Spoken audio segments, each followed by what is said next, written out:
በጣም ብዙ አትጨነቁ ትዳር የምትፈልጉ ሰዎች ሴቶችም ወንዶች ህይወታችሁ እንዲሻሻል እንዲቀየር የምትፈልጉ በጣም ጭንቀት ውስጥ አትግቡ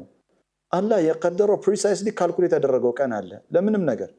ከናንተ የሚጠበቀው you just do it አንተ ማድረግ የምትችለው ነገር ማድረግ ምክንያቱም ተጨንቀን የምናመጣው ነገር የለም አይተሻል ብዙ ነገር ተጨንቀሻል ምን የመጣ ነገር የጣብ ያለ ነገር የለም ምክንያቱም እንትና ይሁላችሁ ዩኒቨርሱ ቃኑኑን ማወቅ አለብን የዩኒቨርሱ ህግ አለ ህጉ አይቀየርም በቃ ምንም እንድታረጉት አይቀየርም እኔ በህይወታችሁ በጣም እንድታምኑ የምፈልገው ነገር አለ በነገራችን ላይ ልክ አሁን እኔ والله يقدر الليل والنهار አላህ ሌሊትና ቀን ፕሪሳይስሊ ያፈራርቃቸዋል ይላል አይደል ይሄን የሚጠራጠር ሰው አለ ባይዘው የለም አይደል ማናችንም አንጠራጠርም በእኛ ህይወት ውስጥም ልክ እንደዛ ነው አላህ نحن قدرنا بينكم الموت ይላል በመካከላችሁ ሞትን ካልኩሌት አድርገናል አላህ ከጻፈው ቀን ውጭ አትሞትን ይፈል ለምን ሰማይ ዝቅ አይልም ምድር ከፍ ለምን አትል ካልኩሌትድ ነው ሪስክህ ካልኩሌትድ ነው ህይወትህ ካልኩሌትድ ነው ያ ኤቭሪቲንግ አንተ ላንተ የተተው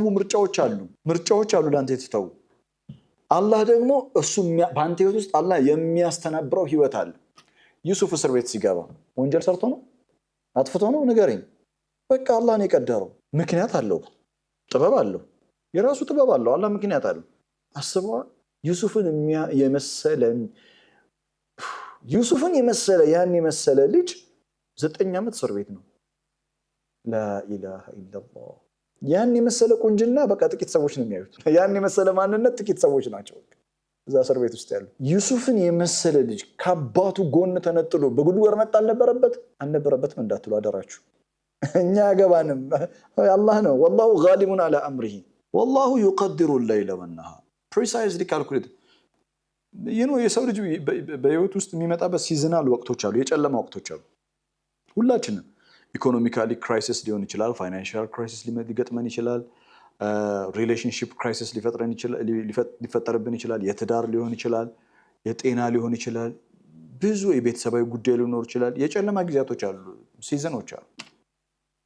እነሱም በሰብር በኢማን ነው የምታልፈው ችግሩን ለመፍታት መፍትሄ ትሞክራለህ ደግሞ የቀን ደግሞ